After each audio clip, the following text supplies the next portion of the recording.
All right, hi guys, welcome back. So today we're going to talk about a really big topic and term called inflammation. And that word is tossed around a ton in health and wellness, and I feel like very few people actually understand what it means. So first and foremost, inflammation actually does have a function in our body, right? As many of our processes in our bodies do.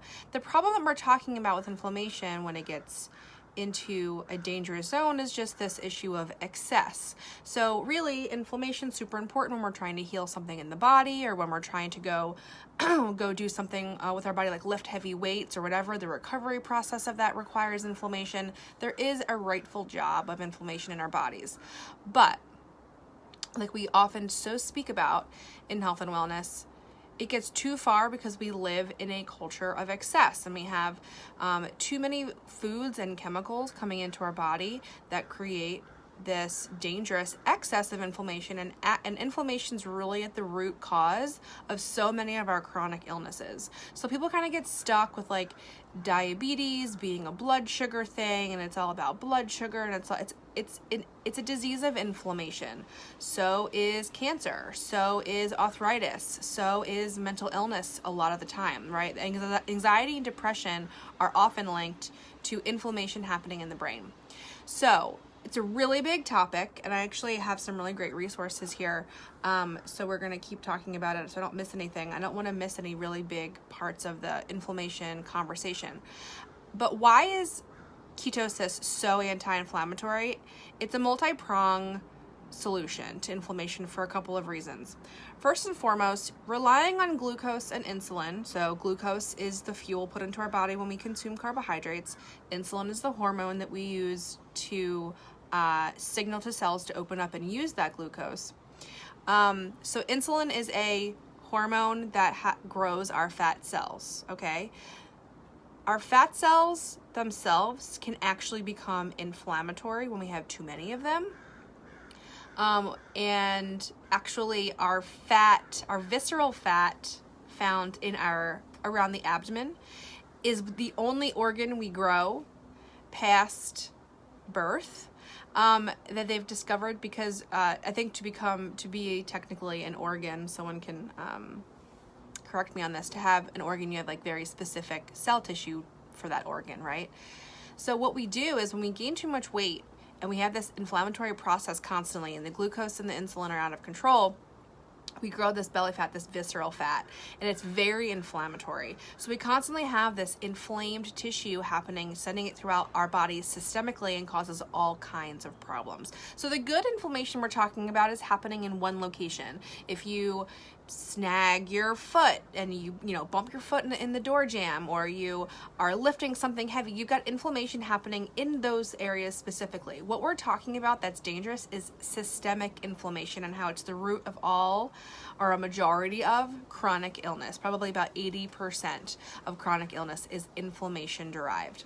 So step one, by no longer relying on that glucose and insulin response, you are greatly reducing the amount of inflammation in your body systemically. Just by losing weight, just by getting rid of that excessive toxic fat in our body, that's incredibly anti-inflammatory. So there's that.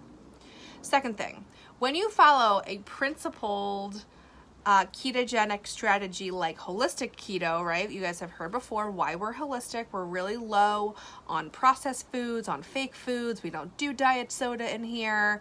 We're really low on dairy and all low inflammatory foods, right? What is the point of taking on something so ambitious as ketosis for our overall health and still consume inflammatory foods? What is the point of that, right? So when we do our version of keto here in this group, we are focusing on high quality, low inflammation foods. Low inflammation foods would be things that are processed.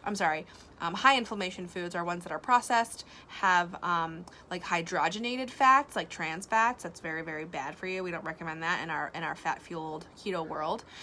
We want vegetables, we want good proteins, we want to supplement with healthy things that also control our inflammation in our body, like omega-3s and healthy fish, fats from fish, all that great stuff. We want all of those things.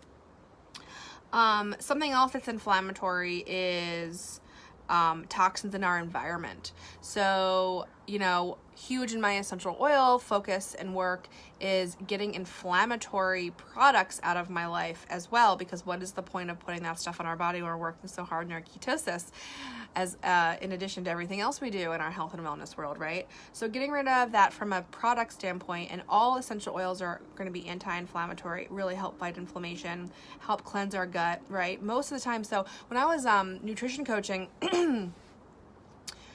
right when I started in health and wellness, so many people were coming to me, and the reason that I got kind of bored with it was everyone had the same kind of complaints, and everybody had an inflammatory condition.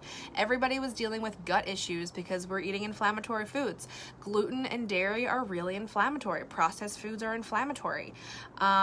Dead foods, things that aren't derived from anything, and don't have oxygen in them, right? Fresh, natural foods are rich in oxygen and are very anti-inflammatory as well. So like just sitting around drinking soda all day, you're just consuming inflammatory chemicals, and it's really bad.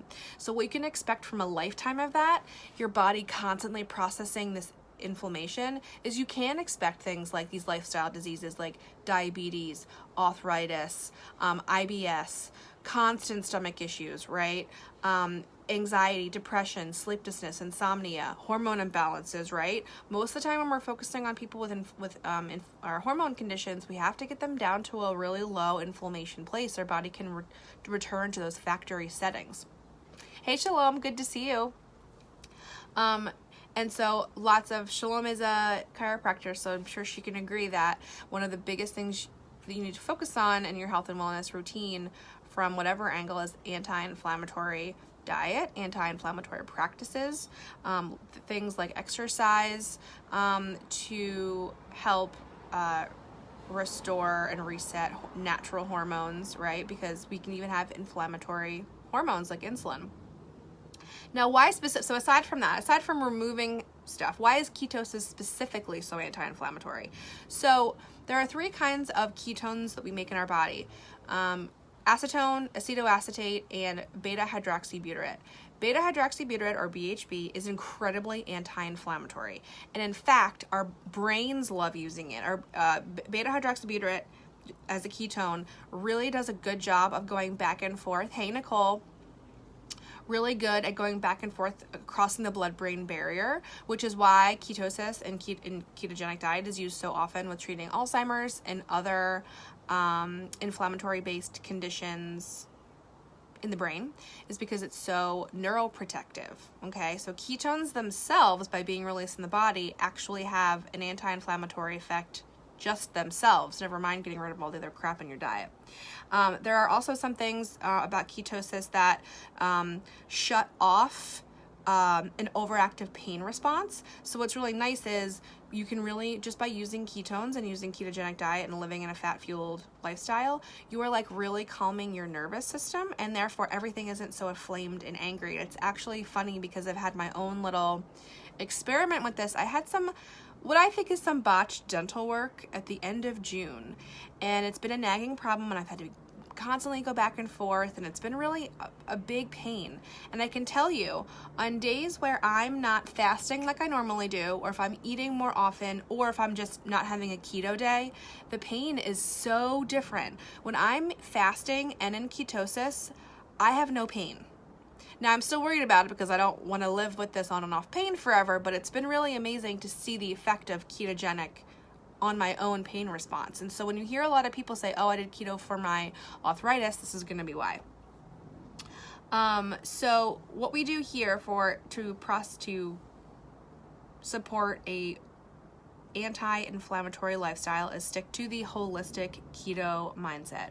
A lot of the stuff you see in the keto world, which is why I created this group, is like dairy-based and cheese-based and all these things. Do not create a keto routine based on crappy junk inflammatory foods. There's no point in that. Can you technically get into ketosis? Of course.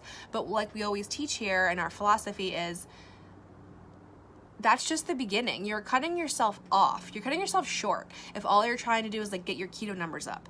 Getting your keto numbers up is great and is a symptom of a full, healthy, fat adapted lifestyle, but you want to get there with using the right tools. So using low carb vegetables and fruits, and lots of water, and essential oils for flavoring and taste, and healthy, well-sourced meats. We don't like any of this factory meat products with additives and all that kind of stuff.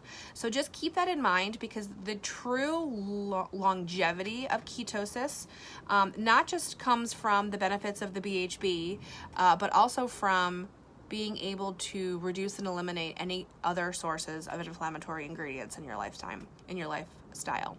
So thank you for being with us here in the Holistically Keto Facebook group. This is where the conversation happens.